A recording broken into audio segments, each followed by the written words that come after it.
नहीं, बचाओ, नहीं।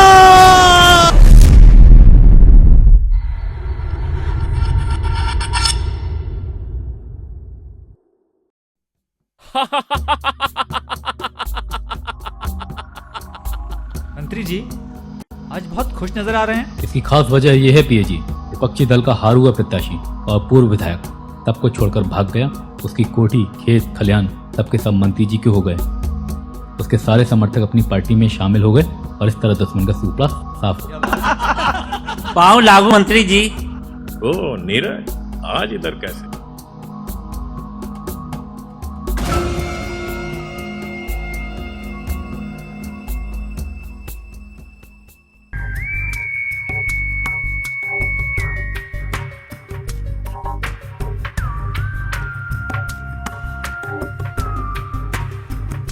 मंत्री जी, मेरा भाई।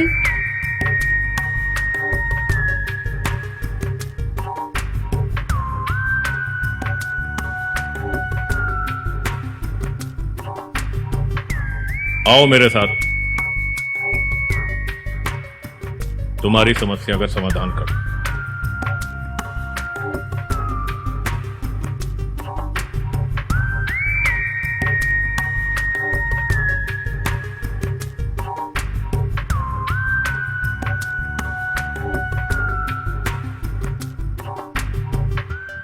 नहीं मंत्री जी, ये क्या कर रहे हैं? छोड़िए मुझे, छोड़िए। नहीं मंत्री जी, छोड़िए, प्लीज छोड़िए। बचाओ, कोई तो बचाओ। नहीं।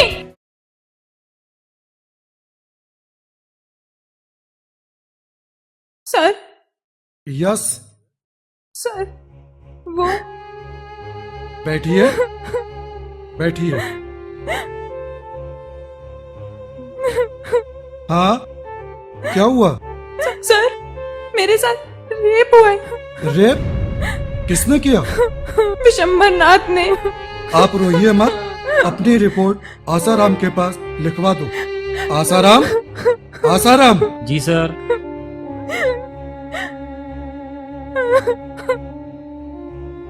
आपका नाम?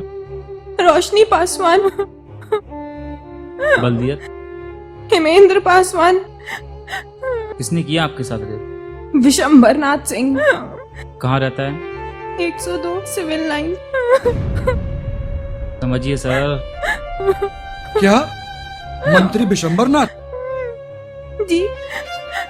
आप गलत जगह पर आ गई हैं। आप थाना कोतवाली जाइए। नहीं सर, वहाँ का इंस्पेक्टर। सॉरी मैडम, मैं आपकी कोई मदद नहीं कर सकता। सर प्लीज मेरी रिपोर्ट लिख लीजिए, मैं आपके पास बहुत उम्मीद लेके आई हूँ। देखिए, आप बात समझने की कोशिश कीजिए। आपकी रिपोर्ट यहाँ तो क्या, पूरे प्रदेश में कहीं नहीं लिखी जा सकती। जो कुछ हुआ उसे बुरा सपना समझकर भूल जाइए। अगर मेरी जगह आपकी बेटी होती तो भी आप यही कहते। मैं आपकी रिपोर्ट नहीं लिख सकता। सर, मासूम को ट्रक ने बुरी तरह रौंदा। गुड, अच्छा लिखने हो सकते ना। थैंक यू सर, सब आपका आशीर्वाद।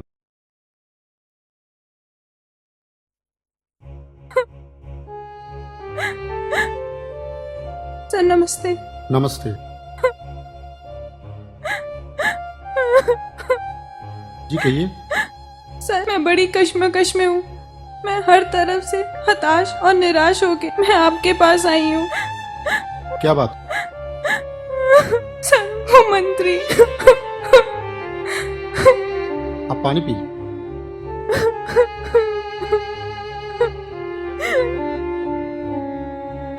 सर मंत्री विशंबर नाथ ने मेरे साथ रेप किया है। क्या आप होश में तो हैं? हाँ सर, मैं पूरे होश में बोल रही हूँ। क्या आपने थाने में अपनी रिपोर्ट दर्ज कराई है? मैं गई थी वहाँ सर, लेकिन उन्होंने रिपोर्ट लिखने से इनकार कर दिया। लेकिन ये सच है कि उसने मेरा जीवन बर्बाद कर दिया। कहीं आप किसी के बहकावे में आकर या फिर किसी स्वार्थ के कारण हित आरोप नहीं लगा रही हैं?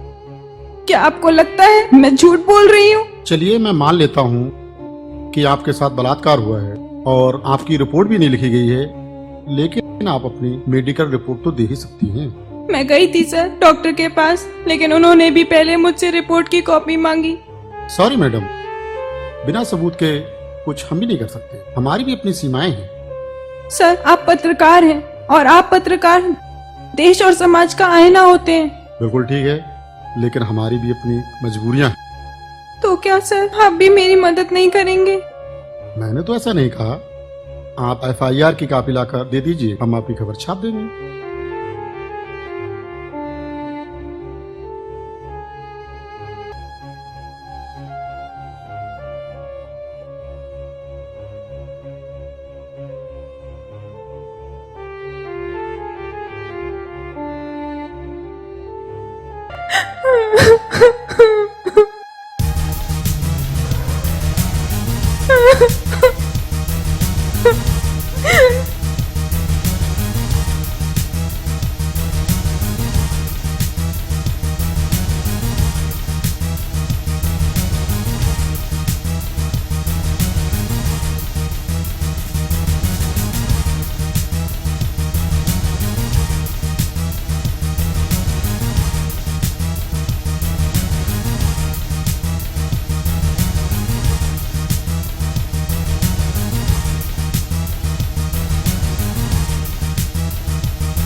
कौन है ये?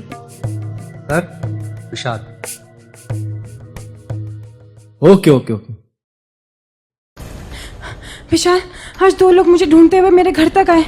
हो ना हो मुझे लगता है वो मंत्री के ही आदमी थे। हो सकता है रोशनी, इसलिए अब तुम्हें थोड़ा सतर्क रहने की जरूरत है। लेकिन खतरा तुमको भी है विशाल। खतरा? नमस्कार मंत्री जी। नमस्कार, आओ विशाल आओ। क्या हो रहा था मंत्री जी? कुछ खास नहीं, और तुम सुनाओ, कैसे आना हुआ? सोचा मंत्री जी को हम तकलीफ क्यों दें, वो अपने सुरमा से ढूंढवाकर हमें आपके पास लाए, इसलिए मैं खुद चला आया। काफी समझदार हैं आप। फिर ये नाटक शुरू क्यों किया हमसे खेलने का? सीधा सीधा बोलते ते आपको क्या नहीं मिलता जो मांगते? अरे सारे पत्रकार बंधु हमसे मिलते हैं, हमसे फायदा उठाते हैं, आप भी फायदा उठाइए ना। मना किसने किया भाई? ठीक कहा आपने मंत्री जी, सभी पत्रकार आपका खाते हैं और आप ही का गुण गाते हैं। मैं ना ही खाता हूं और ना ही किसी का गुण गाता हूं। और जिस नाटक की बात आप कर रहे हैं ना मंत्री जी, वो आप अच्छे से जानते हैं, सच है। मान लो ये सच भी है, तो क्या ये सिद्ध हो पाएगा? बलात्कार मैंने किया, सूत्रों से ज्ञात हुआ वो लड़की तुम्हारी रखैल है, तुम्हारे उसके साथ संबंध है, क्या ये भी सच है? बोलिए पत्रकार जी। ओहो, तो आखिर राजनीतिक चाल चल ही दी आपने। ये साबित भी हो सकता है अगर तुम अपनी जिद पर अड़े रहे। बेहतर होगा तुम उस लड़की का साथ छोड़ दो, आगे की कहानी हम संभाल लेंगे। मैं पत्रकार हूं मंत्री जी, लोकतंत्र का चौथा स्तंभ। अगर हम भी बिकने लगे तो इस देश की हालत जर्जर हो जाएगी। तो तुम्हें क्या लगता, तुम्हारे एक सच लिखने से देश में क्रांति आ जाएगी? इस तरह के प्रकरण तो होते ही रहते हैं। हम मंत्रियों के साथ होता क्या है? कुछ भी नहीं। सही फरमाया आपने मंत्री, ये तो आपके लिए गर्व वाली बात है। आपने एक मासूम की इज्जत अपने बेडरूम में लूटा। श्री श्री 108 बलात्कारी महाराज के रूप में आपकी पहचान मिली। ये क्या कम सौभाग्य वाली बात है आपके लिए? है लूटी, क्या करोगे तुम? मैंने अपने बेडरूम में उसके साथ बलात्कार किया है। शायद तुम्हें मेरे पद और रुतबे का अंदाजा नहीं। आप धमकी दे रहे हैं मंत्री जी? धमकी नहीं, चेतावनी दे रहा हूँ। तुम्हारे जैसे पत्रकार हमारे पैर छूते हैं, हमसे भीख मांगते हैं, कभी विज्ञापन की तो कभी चीफ गेस्ट बनने की। वो पत्रकारिता के नाम पर कलंक है। उन जैसे चंद विज्ञापन वाले पत्रकारों की वजह से पत्रकारिता का नाम है। और रही बात लड़की को इंसाफ दिलाने की, वो तो मैं दिलाकर ही दूंगा। उसे मिलेगा इंसाफ और आपको मिलेगी जी। विशाल,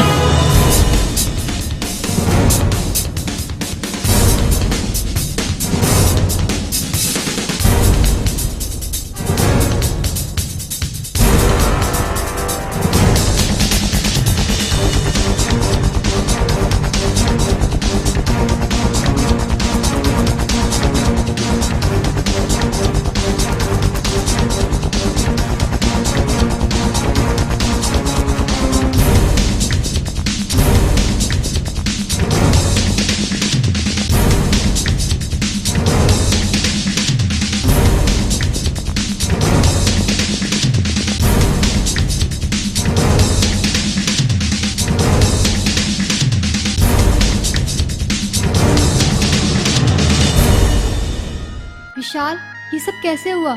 इसका दोषी तुम किसे मानते हो? ये बात तो पूरा मंडल जानता है कि मुझ पर विशंबर नाथ ने हमला करवाया था। विशाल, आप किसी दबाव में तो ये बात नहीं बोल रहे हैं। दबाव? कैसा दबाव? किसी विपक्षी पार्टी का दबाव? ऐसी हालत में आदमी दबाव में नहीं बल्कि सच्ची बात ही बोलता है। ये घटना कब की है? 3 दिन पहले जब मैं अपने ऑफिस से घर लौटा, फ्रेश होने के बाद मैं एक न्यूज लिख रहा था। उस वक्त मेरे घर में अचानक इंस्पेक्टर नीरज राठौर ने मेरे ऊपर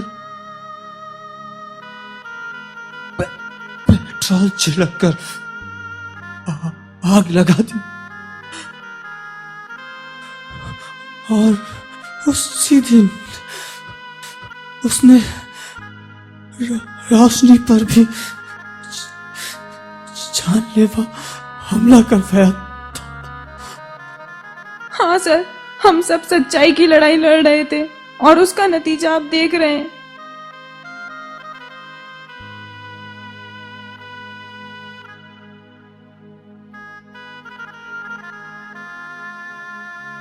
विशाल, आप घबराइए नहीं, प्रशासन आपके साथ है। आपको न्याय मिलेगा, अपराधियों को सजा मिलेगी। God bless you.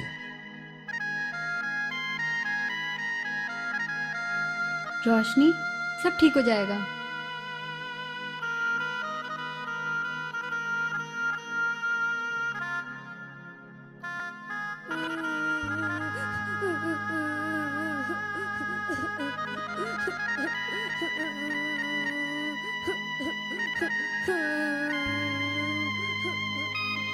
बहादुर बच्चों की आंखों में तो अच्छे नहीं लगते। ये आंसू इंसान को कमजोर बनाते हैं। बेटा, आपको तो पढ़ लिख कर बहुत बड़ा आदमी बनना है ना बेटा? मुझे बड़ा आदमी नहीं बनना है, मुझे आप ही जैसा पत्रकार बनना है। जुल्म और अन्याय के खिलाफ लड़ाई लड़नी है और कमजोरों को इंसाफ दिलाना है। छोटी उम्र में बड़ी बड़ी बातें करना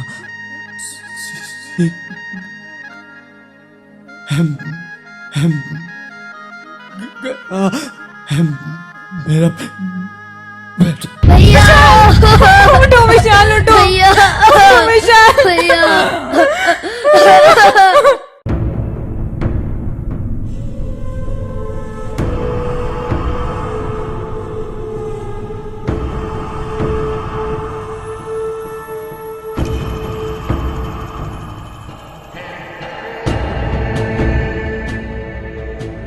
रास्ते का कांटा निकल गया, अब खतरा सिर्फ रोशनी से है।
सर,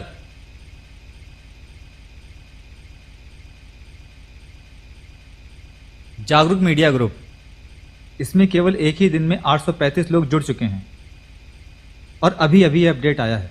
ये नए कांटे ने कहां से जन्म ले लिया, पता लगाओ राठौर। वो लड़की तो अपनी मुट्ठी में है सर, 2 मिनट में पता चल जाएगा। लगता है इस लौंडिया के साथ एक और पारी खेलना पड़ेगी। मंत्री जी को किसी साजिश के तहत फंसाया गया। मैं विशाल के बहकावे में आ गई थी। इंस्पेक्टर राठौर और मंत्री जी बेकसूर हैं। विशाल ने मुझे अपने प्यार के जाल में फंसाकर मेरे साथ शारीरिक संबंध बनाए थे और उसकी धोखे से उसने वीडियो क्लिपिंग बनाई और वो मुझे ब्लैकमेल कर रहा था।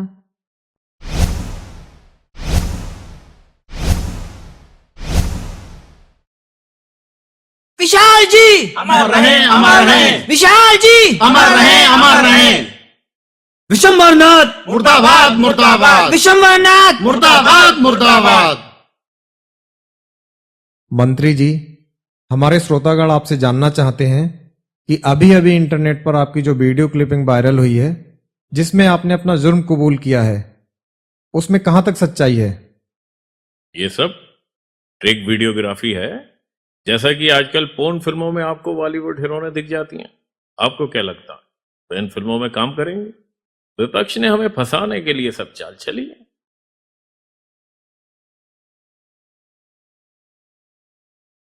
केवल एफआईआर लिखवा देने से आरोप सिद्ध नहीं हो जाता। अभी ये मामला न्यायालय में विचाराधीन है। जब तक आरोप सिद्ध नहीं हो जाता, मंत्री जी को पद से हटाया नहीं जाएगा। जय हिंद, जय भारत।